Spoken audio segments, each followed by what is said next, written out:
thank you for joining us at Research Matters today, featuring the research of Brown graduate students.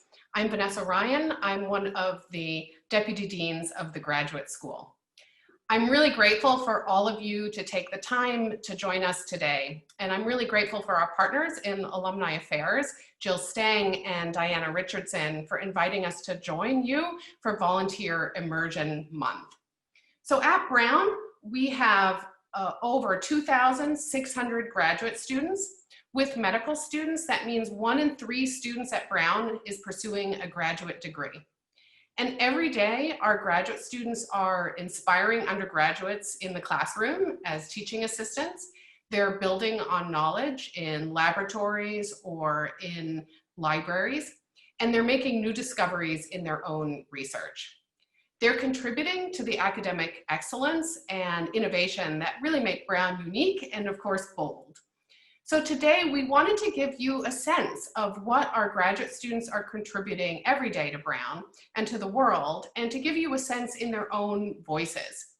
So we're giving you a glimpse today of 5 of our Research Matters speakers. These are Ph.D. students from a range of disciplines, from public health, anthropology, engineering, literary studies, and Africana studies.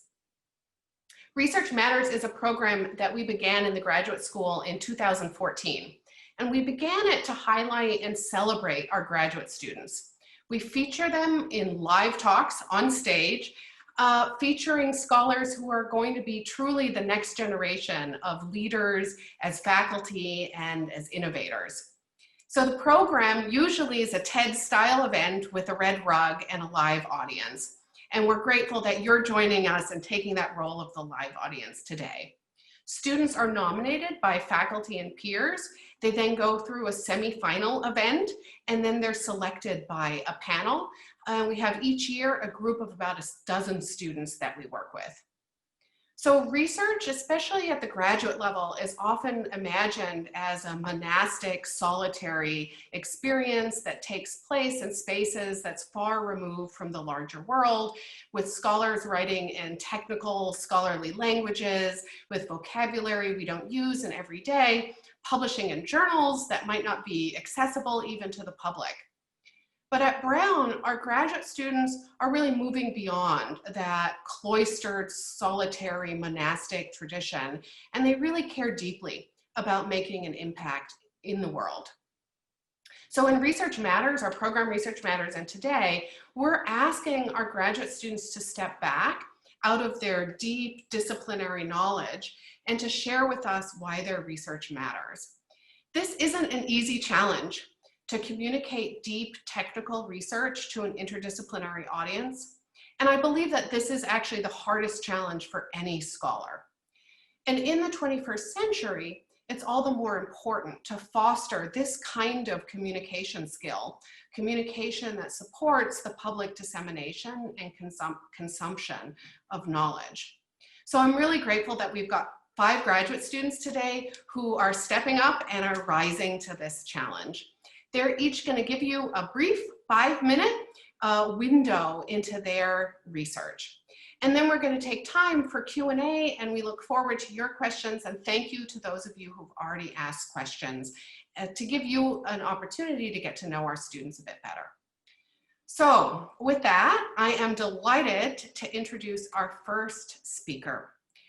Shekinah Fashaw is a Ph.D. candidate in health services research in the School of Public Health, with interests in racial and ethnic disparities and home and community-based services.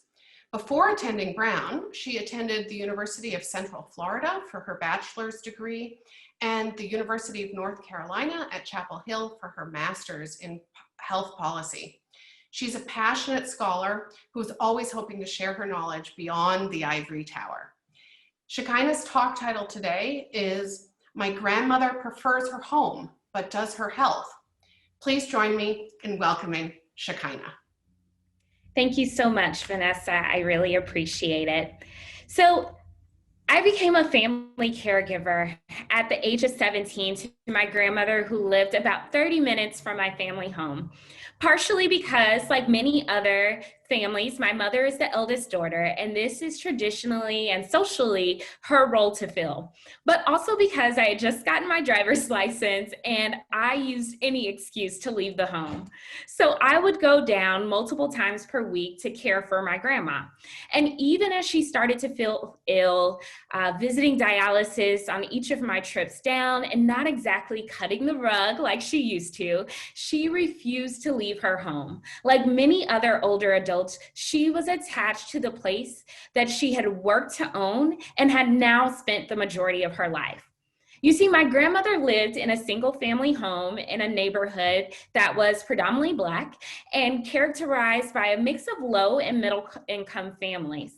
In this neighborhood, she lived in a little cul-de-sac that oftentimes saw a police presence throughout the week and sometimes day.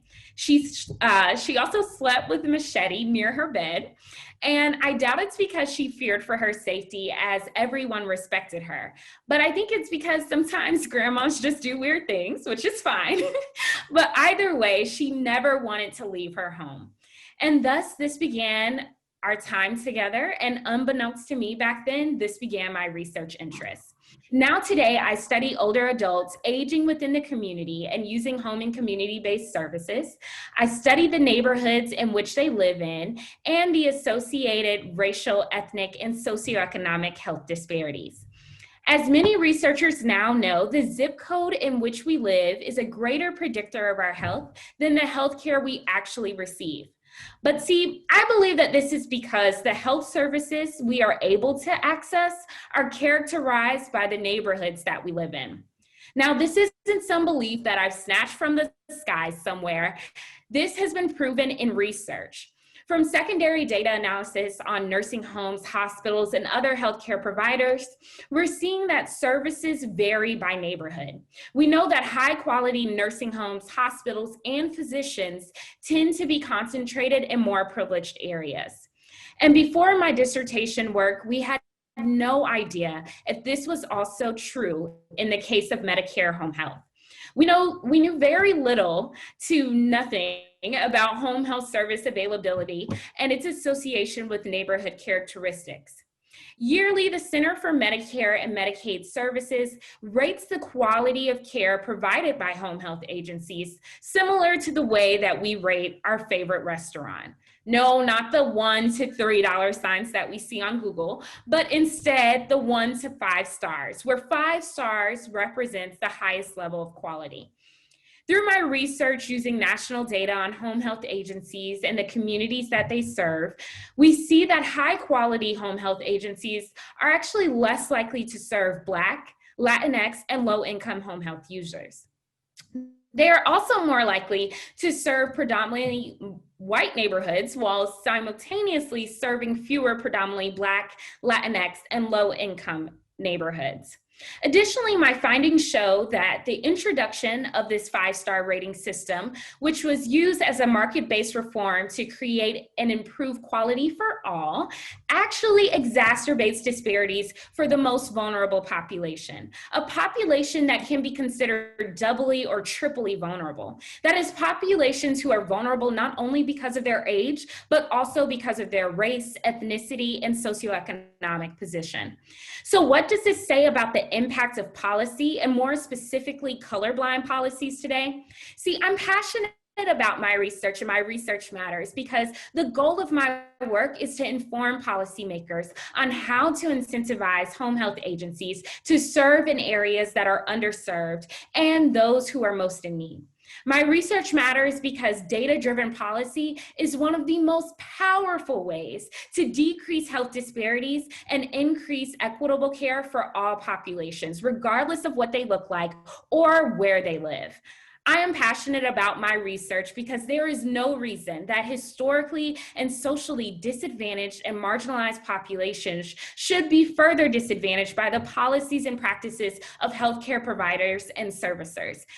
And every older adult deserves to age with autonomy and dignity, regardless of where they want to age. And last but not least, my research matters because since I began this talk, everyone here has aged about 5 minutes. So my work not only includes my grandmother, but it includes each of you too. Thank you. Thank you so much, Shekinah, for that wonderful talk and for starting us off so beautifully. Our next speaker today is Anastasia Williams. Anastasia is a 6th-year graduate student, Ph.D. student in Slavic studies. During her time at Brown, Anastasia has acquired extensive teaching experience. She's taught 4 semesters of independent teaching of Russian language and 2 semesters of being a teaching assistant for Russian literature courses. She's also served in the Sheridan Center for Teaching and Learning in 2 leadership roles as part of our proctorship program. That's an internship-like program building experience in higher education administration. She also worked previously as a lead language instructor at Indiana University. Anastasia's talk title today is Language Teaching Research, Reading in Russian. Take it away, Anastasia. So when I entered graduate school, I thought that my teaching and my research were totally separate things. I was teaching an advanced Russian course and starting a dissertation on Russian and Czech nationalism in the 19th century. As many other graduate students, I viewed my teaching as an additional obligation on the top of my research. But being a scholar and thinking like a researcher and being immersed in my classroom changed my approach to teaching. It made me realize that instruction should be grounded in firm knowledge of educational theory and evidence-based practices. After being immersed in my teaching and reflecting on my experiences, I began research on teaching and learning. My research matters for its own sake. But now it also matters every day in my classroom, where it is reframed and redefined. In my language classes, I use not only findings from my dissertation, but also from my teaching-based research projects that I conducted through the Sheridan Center for Teaching and Learning.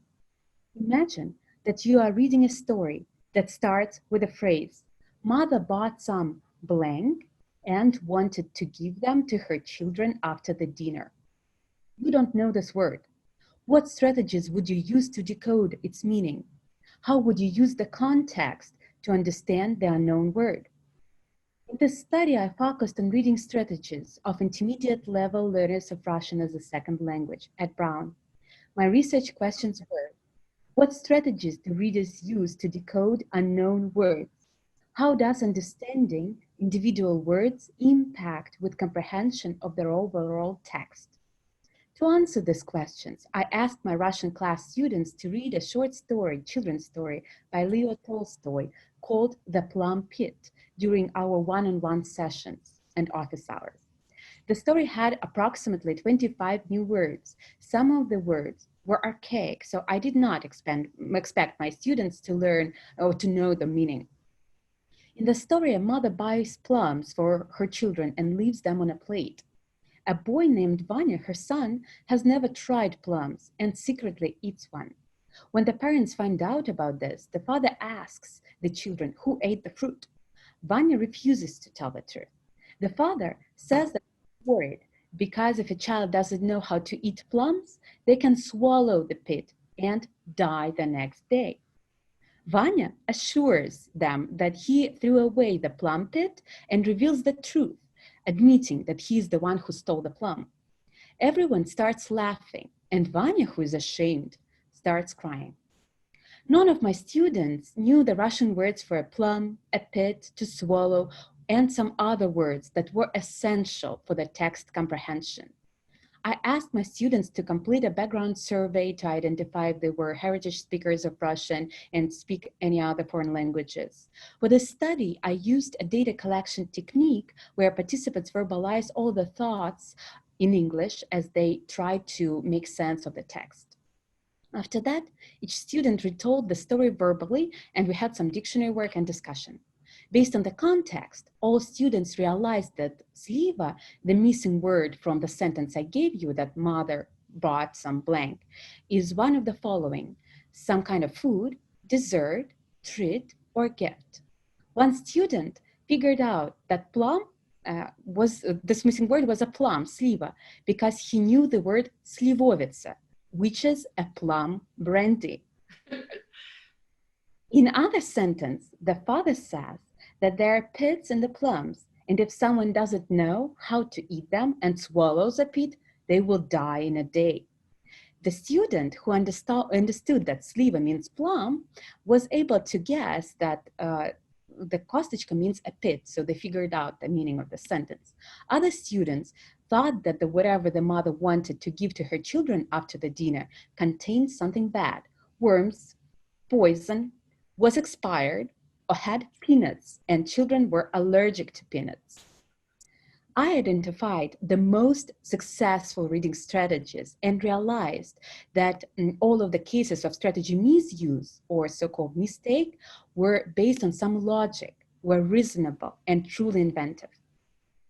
One of the participants understood 96% of words in the text and could not decode only 6 words. Interestingly, they effectively used reading strategies, but did not understand the intentions of the characters and the plot. The student was successfully using word analysis, but was not able to see connections between the parts of the text and the narrative logic. However, those students who understood 80% of the text but did not interpret the keywords correctly were able to interpret the meaning of the text fully. They were primarily deploying contextual analysis and were able to figure out what the story was about. So my research showed that understanding details does not lead to an understanding of the big picture. After doing these projects, I can teach my students effective reading strategies. And I believe it is crucial not only for those who are interested in language teaching and learning, but for everyone interested in how cognitive processes work. In this way, things came the full circle. My teaching informs my research, and my research guides my teaching. Thank you. Thank you so much, Anastasia. I would love to be in classroom with you someday. So I'm delighted to introduce our next speaker, Matteo Di Luca, who is a roboticist and a Ph.D. student in mechanical engineering. And his research focuses on drones and quadcopters. Prior to Brown, he designed robotic systems for the French Aerospace Lab. He worked on the development of the Orion spacecraft for the European Space Agency. He also holds an MBA from CDI in Paris and work experience in IT. So he's an active member of the Brown entrepreneurship community. Matteo's talk title today is Shaping the Next Generation of Aerial Robots. Welcome, Matteo. Quadcopters, such as the one on the left, and fixed-wing drones, such as the one on the right, are already helping farmers increase crop yield, protecting people, detecting landmines, and fighting crime. And the number of potential applications is almost infinite. Before we delve into my research, where does my passion for flying things come from? Well, since I was in elementary school, I would observe whatever was up flying in the sky. And in this case, you can see a love and hate relationship with a dragonfly. And actually, as long as they had wings, I was in, as you can see with ostriches in this case. In middle school, I trained the pigeon to observe by recording its wing kinematics with a camcorder to observe its kinematics. And I would record the flight and then play back on my TV screen while tracing the kinematic patterns of the wing on my screen. And the experiment went on for a few weeks until my parents coming back from vacation saw all the drawings on the TV screen, and then I had to actually stop the experiment. Well, fast forward to the present days, the safety concerns and the lack of performance in drones is holding back their application in real life. And my aim as an engineer and roboticist is to fix this and facilitate real-world applications. Fixed-wing drones have more autonomy than quadcopters. The safest robots are only a few ounces in weight and are called microdrones. My research at Brown focuses on making these microdrones fly more than just half an hour, which is the current flight time, by making their wings more efficient. First, what is a wing? You can try this experiment at home. While in a car, stick your hand out of the window and tilt it at an angle from the floor. You will experience a vertical force, So your hand will be lifted up. And this is due to a higher pressure on the palm of your hand and a lower pressure on the dorsal part of your hand. And that's how a wing works. But for this to work, the flow has to stay attached on the dorsal part of your hand. And this is very hard to achieve with small wings, and that's why they are very inefficient. In Kenny Burr's lab, we developed an airfoil that plays with the surrounding airflow, and by exploiting flow separation over the wing, we create a turbulent flow that remains attached on the surface, and we can build wings that are 3 to 4 times more efficient than traditional wings and increase the flight time of small drones from half an hour to a few hours, as we demonstrated this year with the prototype. Suddenly, a whole new universe of applications opens up, where flight times and safe operations is needed. Environmental mapping, infrastructure monitoring, wildlife monitoring are just a few examples. And the small weight may also reduce operating costs and manufacturing costs. So these are all reasons why my research matters. However, there is another one, and is related to the fact that a dramatic improvement in drone performance that we could achieve stems from a really radical departure from aerodynamic common sense. And so this required a good amount of risk-taking, which is easier to do when passion is at play. So for this reason, in building the next generation of flying robots, we have to make sure to get the young kids and students inspired so that they can start building their own machines, dare to do crazy things, and maybe train their own pigeons and make the future happen. Thank you. Thank you so much, Matteo, for inspiring us as well. Our next speaker, I'm delighted to introduce, is DeAndre Swails, who is a Ph.D. candidate in the Department of Africana Studies and also a fellow in the Center for the Study of Race and Ethnicity in America. He specializes in African American political theory, expressive cultures, and resistance theories. He's a native of California and an alumnus of Morehouse College. He completed his bachelor's in philosophy and sociology, and he also holds a master's in Africana Studies from Brown. DeAndre's talk title today is Racism, an American Fairy Tale. DeAndre, the stage, as it were, is yours. Stop me if you've heard this one. The story I'm about to tell is one of those oldie but goodies. One of those old tales of knights in shining armor who rescued distressing damsels from terrifying dragons and cruel witches who cast spells over people. Except the version that I'm interested in has a slight twist to it.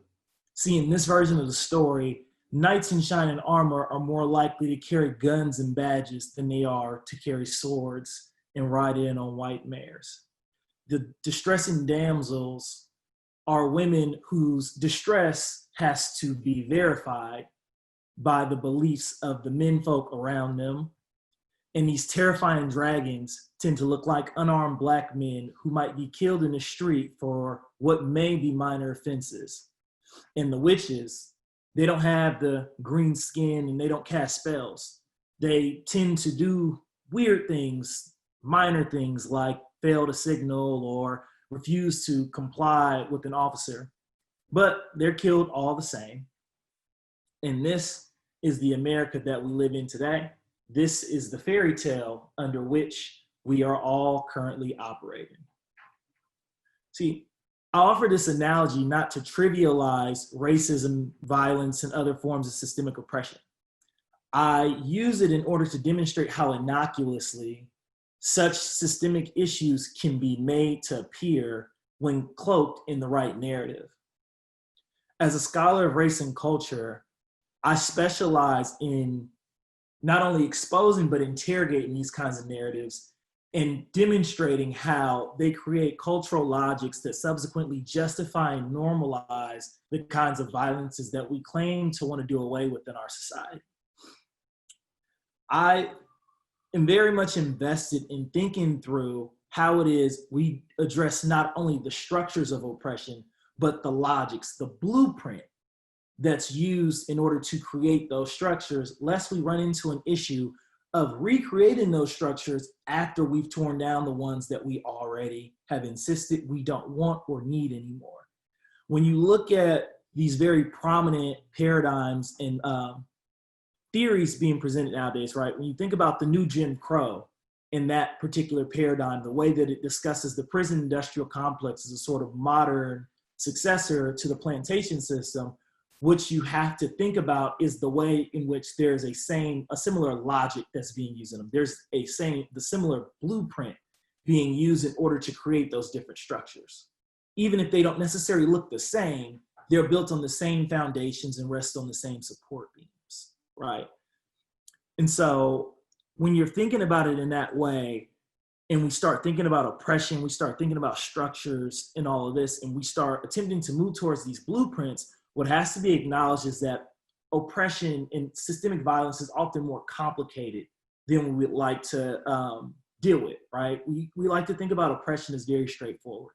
Racism means that white people have certain privileges that Black people don't have. Patriarchy and sexism means that men have certain privileges that women do not have, right? And that works, but only to a degree, right? Like that doesn't truly expose the entirety of a blueprint. And that's kind of the most sinister part about these systems and these violences, is that they have these much more complicated ways of operating that we tend to overlook because we're usually only concerned with the structures and not necessarily with the blueprint or the logic. Take, for example, the wage gap, right? When we talk about wage gaps, we understand that as women and as Black folks, Black women, it makes sense that they are at the bottom of that pay gap. There's usually typically somewhere between like 30 and 40 cents on the dollar difference between a Black woman and a white man. And everyone else tends to fall somewhere in there. And so that kind of fits with our traditional understanding of how oppression work, right? But it doesn't properly map when we start talking about incarceration, for example, where Black women are second only to white women in not being incarcerated. But it fits when we think about the way in which patriarchy functions and fits into the way we run our system, right? Like the kinds of things that we say about women, the way in which our society refuses to openly acknowledge the agency and freedoms of women, thereby undercut our ability to actually acknowledge them as accountable. And so when you look at certain kinds of rates, when you look at conviction rates, women are 63% less likely to be sentenced to prison once convicted of a crime compared to their male counterparts. And so here is a perfectly good example of what happens when we start thinking more about the blueprint, because how then do you address that particular issue, right? Because I doubt there are too many people who are going to get out there and be on a soapbox arguing that we should be incarcerating more women, right? But at the same time, acknowledging how and why those incarceration rates look the way that they do put us in a more precarious position than we might otherwise be in if we were operating from these more straightforward understandings of how oppression and systemic violence works, right? And so this is the kind of work that I'm interested in doing.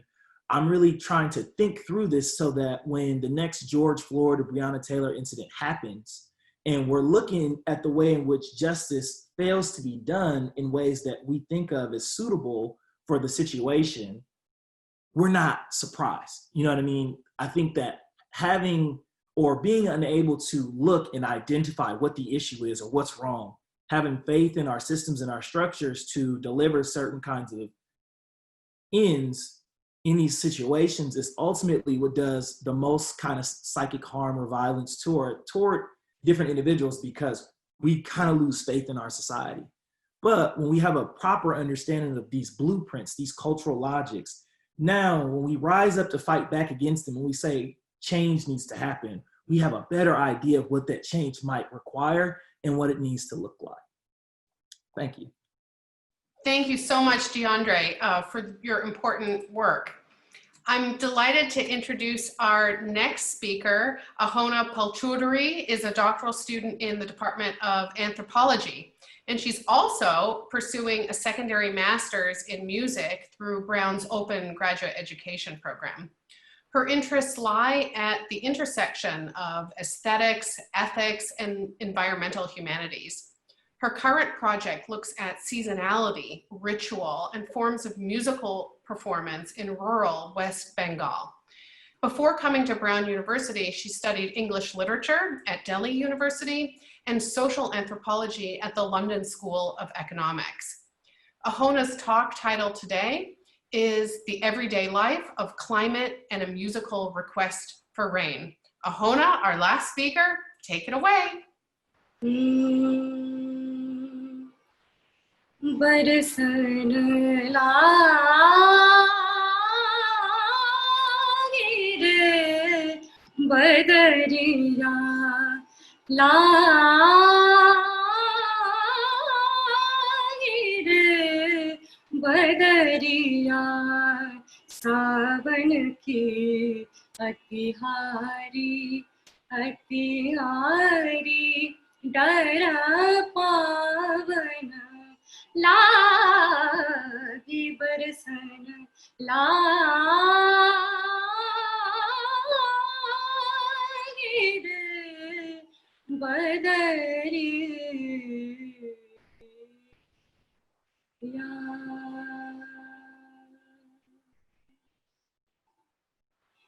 So what I just sang is a piece of Indian classical music called Malhar, known within Indian folklore to have the ability to bring rain.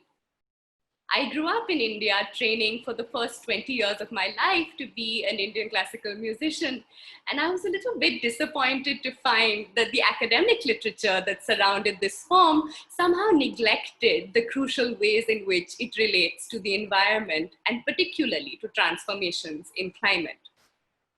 Literature in the humanities and the social sciences tends to write about Indian classical music as this ancient South Asian tradition on its last legs, fighting to survive the threats of the modern technological world.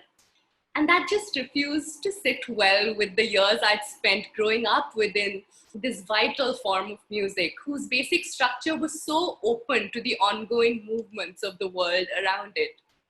And so, as I began my graduate career in anthropology, I decided to try to relocate the study of Indian classical music from questions of tradition and heritage to the context of everyday human engagements with climate. My favorite thing about anthropology is that it doesn't let you kind of sit back and have a thought in isolation. If you want to say something about a place or a group of people or a way of being, you need to get up and go experience it for yourself. And so I left to conduct ethnographic fieldwork amongst the only remaining rural community of Indian classical musicians who live in a paddy cultivating village in West Bengal. My hope was that outside the institutional frameworks of concert halls and academies of learning, which is where classical music tends to be studied, I'd be able to gain a sense of the ways in which Indian classical music draws from ordinary life and natural rhythms. During the course of my research, I found that far from being a dying art form, the piece of music that I just sang, Malhar, is thought of and relied on by the communities I work with as a key strategy for rain making. Every year, as the summer begins to peak, Malhar is rehearsed and performed as a way in which to draw rain-bearing clouds towards the village and make sure they stay there during the course of the monsoons rather than flitter away. The crowds have reportedly been doing more and more of this flittering away over the past decade. And alongside occupational change and readjustments in agricultural schedules, Malhar has been one of the mechanisms that the communities here have turned to help get through an unpredictable climate. What would it be to take seriously the potential that music has to grapple with climate change? My interlocutors don't imagine that Malhar is magically going to solve climate change by making it rain. They are as averse to reducing their practices to some sort of oriental mumbo jumbo as the most cutting edge post-colonial theory is. Nor do they think that Malhar is simply a source of aesthetic comfort in a world gone askew. Instead, Malhar acts as the medium through which human effort, human labor, strives to attune to the environment, to join with its rhythms and to reshape them. Global conceptions of climate change and the Anthropocene give us a notion of the environment as a fixed quantity of resources that human beings can only unidirectionally deplete. My interlocutor showed me that the environment is also continually made and unmade by our willingness to sense it and to express it. Music isn't simply a luxury indulged in when our basic requirements are taken care of. It is an expression of our everyday relation to and dependence on the world around us. Indian classical music lives on today as an act of labor and innovation, born out specifically of the unpredictabilities of everyday life and the lives of those who feel compelled by the world around them to raise their voices and sing them back into life. Thank you so much. Thank you so much, Ahona. So I'm going to invite all of our speakers today to join us for our panel. And as a reminder to our attendees, please feel free to put your questions in the Q&A function that you should see at the bottom of your screen. So we have a couple good questions already. So I think I'd begin with the really key question, which is why you pursued a graduate degree and why at Brown. So what I love about this selection is so many of you have already studied elsewhere all across the world. You're bringing such different interests. I wonder if I can pitch this first to Ahona, and there might be others who want to chime in. Ahona, if I know you're doing the open graduate education program, if you wanted to begin with an answer. Yeah, thank you so much. I'd love to kind of respond to this. This is something that I'm kind of crying horse about all the time and telling everyone who asks me. It's actually an easy question to answer. It is the open graduate education program that drew me directly to Brown. In a lot of ways, my PhD is an attempt to kind of reconcile my life as a musician with my academic interests. And of all of the places that I received offers, Brown kind of gave me the best opportunity to kind of locate myself in a home discipline within an anthropology department, and ethically, politically, conceptually, I think that's where my loyalties are. But I really, really needed a solid theoretical grounding in a companion neighboring music department, and Brown kind of allowed me to do that simultaneously without kind of antagonizing the departments. So that's been extremely helpful to have. Alongside the open graduate program, the Center for South Asia and the Kogut Institute of the Humanities for the Humanities have also been extremely supportive in terms of encouraging both the area studies focus in my research as well as the humanistic kind of tendencies that my research also has. So I've had a wonderfully nourishing graduate experience at Brown so far. Thanks so much, Ahona. And for those who don't know the Open Graduate Education Program, it's really inspired from the open curriculum, which of course all of you will know really well at the undergraduate level. Is there anyone else who wants to take on that question of why graduate study and why at Brown? Sure, I can tackle that question as well. So for me, I was recently reflecting on why I chose to do this. Someone was asking me my long-term goals, which I feel like I had kind of lost sight of in the midst of being deep into the nuances of the dissertation. But what I realized is a few years ago, while I was working on the Hill in advocacy and advocating for the communities I care about, I realized that a lot of the discussion wasn't about older Black or Latinx Americans. And I wanted to take the discussion to that level. I wanted to talk about that population, but I realized as an advocate on the Hill, I might need to put in 10 years to really get to know the right people, or I could come to school and become a subject matter expert. And then like our new dean in public health, maybe be able to, really speak to Congress about the things that I see in research that really point to changes that need to be made. So ultimately, I decided to pursue this degree to really become an expert in this area. And I chose Brown because I honestly and truly believe that there is no better place to gain a better understanding of aging research. A lot of the seminal research, especially on aging disparities, comes out of Brown. So happy to be here. Thank you, Shekinah. We just got a great question from our audience for Matteo. So, I framed that doctoral research is often seen as highly technical and it can seem far away from real world applications.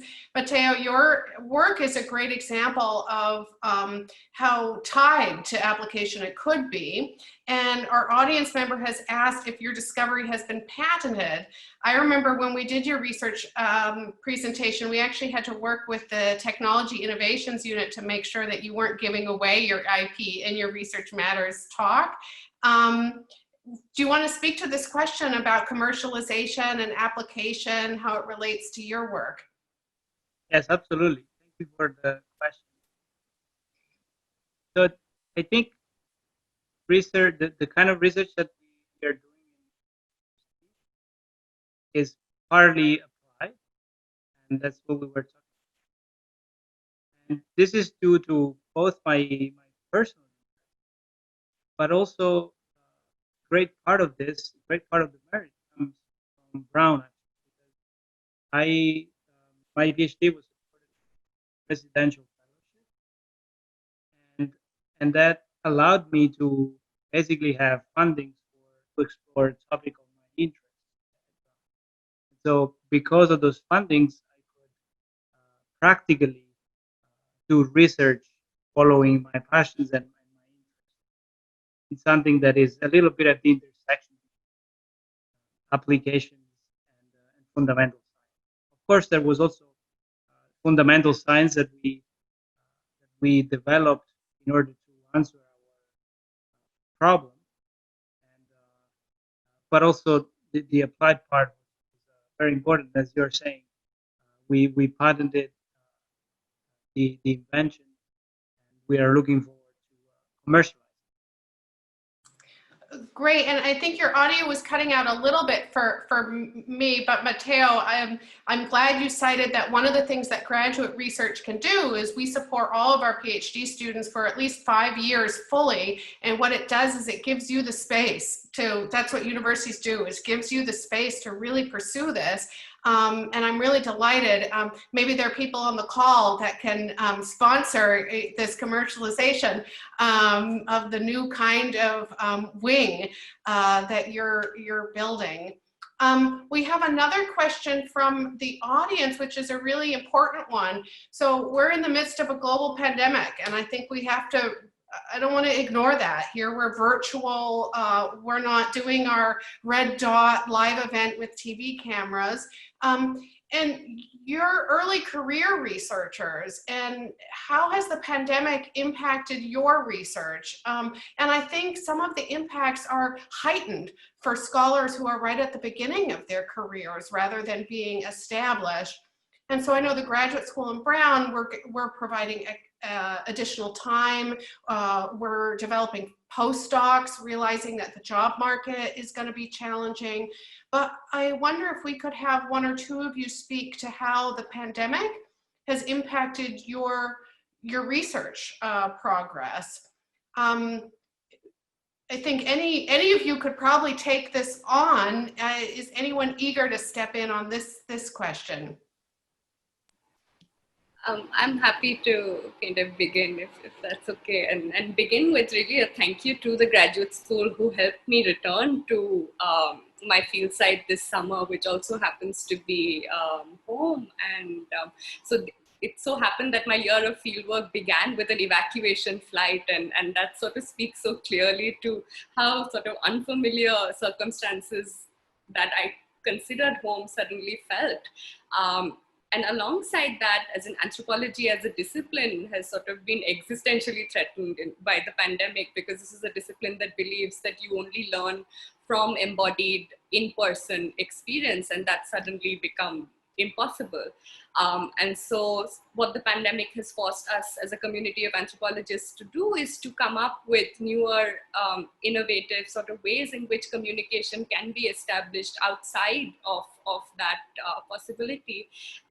And the wonderful thing that's been happening, at least personally through my research, is that music has become a key medium through which to kind of achieve this. And so people that I would go live with, I'm now spending 3 hours every evening listening to music together with, and there's a huge sort of emotional bond that's coming to sort of emerge from that. And so of course there's huge amounts of difficulty and technical challenges, but there are also these kind of new avenues of inquiry that are opening up all of a sudden. So there's stuff to be grateful for as well.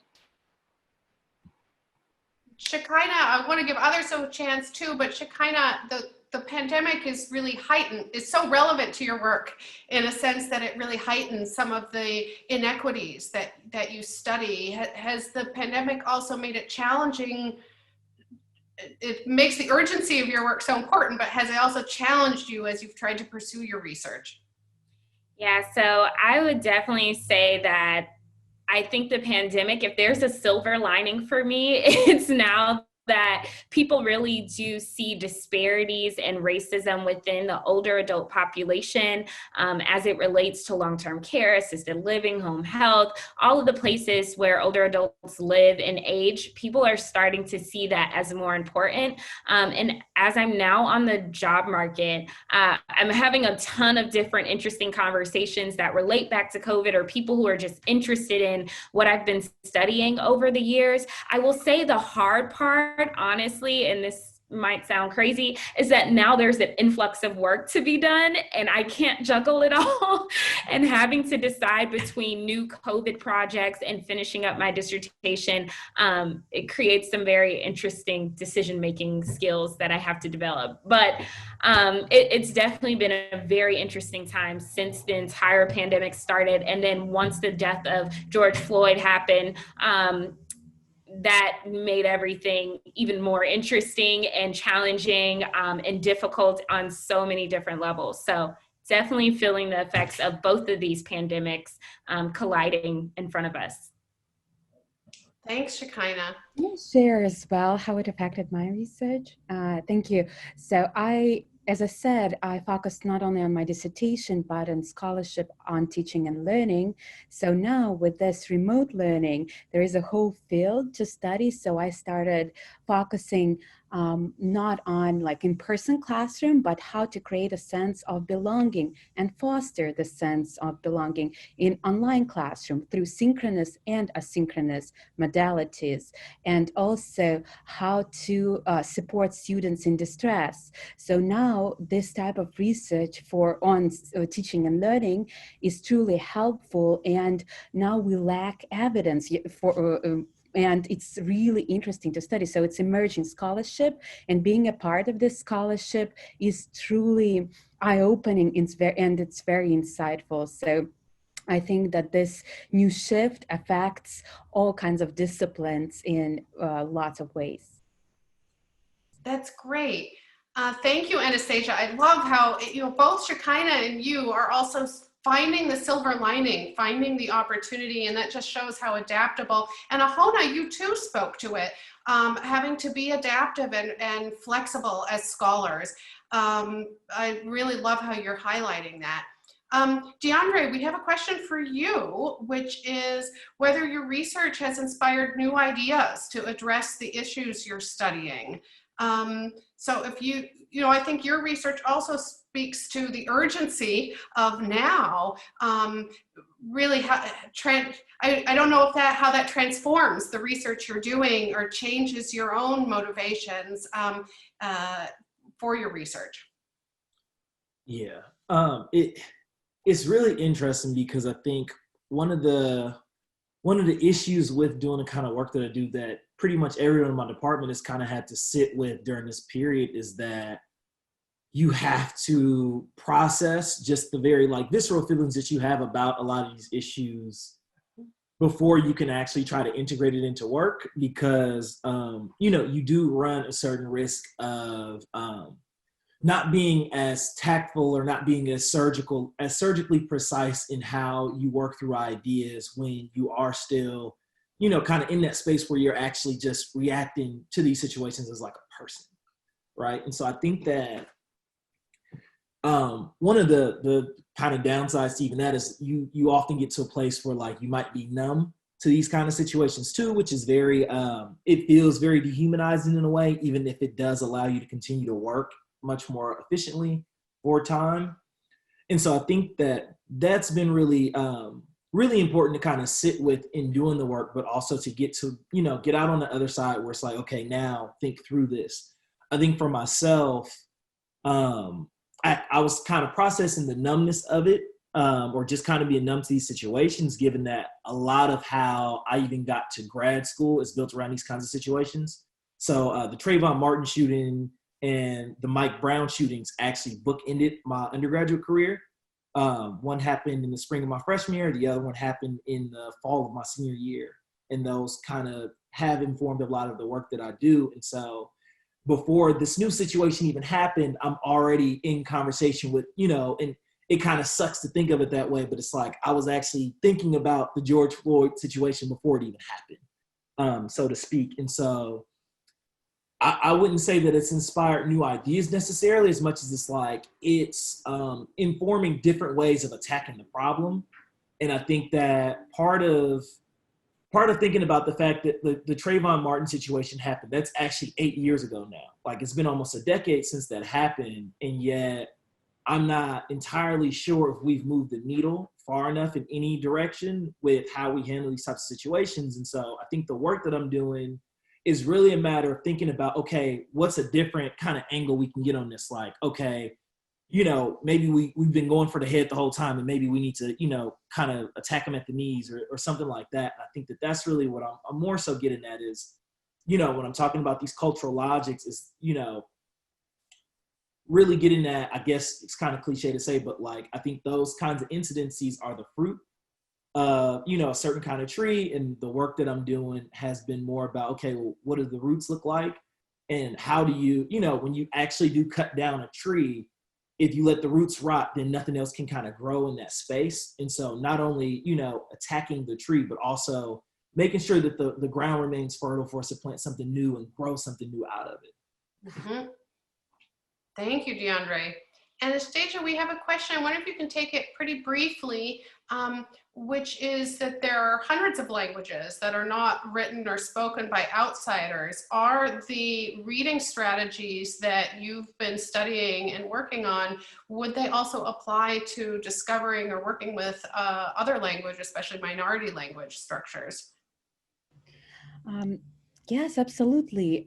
Because some of the strategies that I worked with were language specific. Some of them were very basic, related to how we process information, how we work with new information, right? So it's applicable to different languages and even sometimes not necessarily foreign languages, right? So it's how we decode something new, how we deploy context, how do we work with sentence structures in general. So most of the strategies that were the most successful were very applicable to languages in general, not necessarily Russian specific. Great. So I want to ask a final question, which was also asked by attendee in advance, which is thinking about career paths. So Brown Graduate School, we're really supportive of broad career paths, of all career paths. You are going to make a difference in whatever path you choose, whether you want to step into a faculty role or you're going to step into industry, nonprofits, working in policy or in other ways. I know it's always hard to ask you now in the midst of it what you've been thinking about potential career paths and what you think is ahead of you in your future. Who wants to take this one?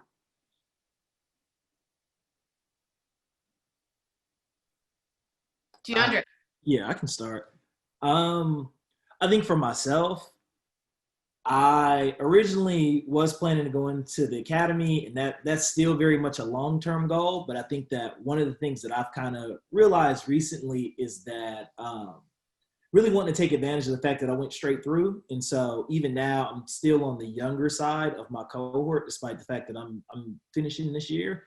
And so I've actually been wanting to get more invested in doing, especially like diversity, equity, inclusion work, and thinking about what that actually looks like actually taking the research that I do into these other arenas and getting more hands-on experience with what that looks like. And so I've been more interested in, NGO work, consulting work, and even higher ed administration. And so more interested in those types of roles where the implementation side of things as opposed to research. I mean, I think ultimately I do want to go back to research just in the immediate future. I'm definitely considering more of those types of roles right now, which I think is helpful given some of the changes that have gone with the pandemic. And I love that, DeAndre, because it's not an either or. It's not academy. We really want to, it's not a binary. So I love that. Matteo, are you going to stay in research? Are you heading into industry again, entrepreneurship? I'm considering different options, but I don't have an answer yet. I think, yes, I still have a few months to think about it. Well, thank you, all of you. I can't wait to see what you do while at Brown and to see what you do in your life beyond Brown. Thank you so much for joining us, everyone. Thank you to Alumni Affairs, and I hope that all of you attendees join other volunteer immersion events this month. And thank you for joining us and hearing and learning from our graduate students.